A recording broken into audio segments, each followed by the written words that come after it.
Ladies and gentlemen, it really makes me sort of angry to do this. I really hate this, but I have no other choice. Ladies and gentlemen, the unknown comic. Wait, what? Who? Oh, I'll answer all that and more.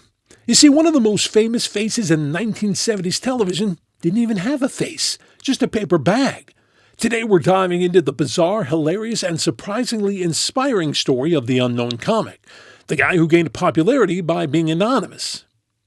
Thanks to the Gong Show. Yeah, I can explain. Paul here, actor and former radio host. Today I'm spotlighting Murray Langston, better known as the unknown comic.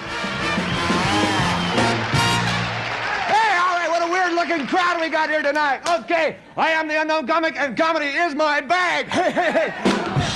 If you watched TV in the 1970s, you probably remember him. A guy with a cheap suit, paper bag over his head, and a rapid-fire stream of groan-worthy jokes. You know, the kind they might call dad jokes today. Hey, did you hear about the guy who lost the whole left side of his body? He's all right now.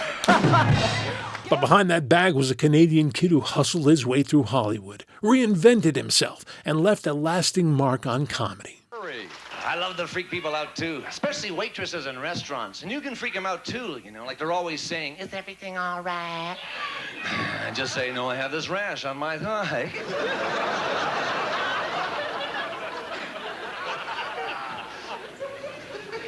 "Can I take your plates now?" "Okay."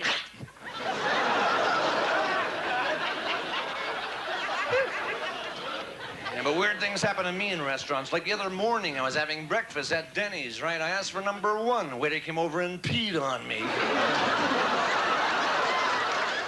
Murray Langston, he was born in Dartmouth, Nova Scotia, 1944. His childhood wasn't easy. His parents struggled financially, and Murray left home at just 15. After serving in the U.S. Navy during the Vietnam era, he chased showbiz dreams. His first big break, Rowan and Martin's Laugh-In. Good work, 1968, where he performed quirky impressions like a fork and a tube of toothpaste. Not exactly glamorous, but you know what? It got him noticed. Fast forward to the mid-70s, Chuck Barris launches The Gong Show, a chaotic talent show where acts were either cheered or literally gonged off stage. Murray had already been working in comedy clubs and TV spots, but he needed money, fast. So he came up with a gimmick. Throw a paper bag over his head, tell corny jokes, and call himself the unknown comic. Baby, come here. I got another trick for you. This one's great. Now I am going to make a live bird appear into this ordinary bag. I'm going to just blow this bag up. All right, you waiting? All right, a live bird will now appear into this bag. Blow it up. Okay, let me blow it up first now. Yeah, get him out of here. And now, ladies and gentlemen, a live bird in this bag. Abba-Kazan, Lady Kazan, hey! Oh, wow, what a bummer. Oh, man. This curtain. Oh, my God. Oh, it was pure genius. The bag gave him freedom to bomb spectacularly, and audiences loved it. His jokes were intentionally bad, delivered with manic energy. Why do cows wear bells? Because their horns don't work. Yeah, cue the groans, laughs, cue Murray running off the stage with the bag still on. I am the unknown comic, America's first punk comedian. I tell you, I'm in a pretty good mood. I took my dog to a flea circus. He stole the show. All right, time now. I've been working on some more impressions. This is my impression of that favorite game show, Hollywood Squares.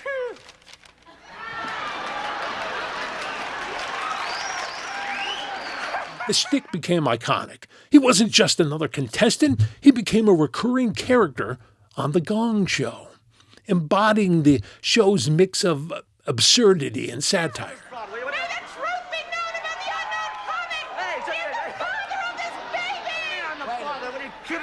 Wait a second. Crazy. What is this? How do you know that that's his baby? How do I know this is his baby? Yes.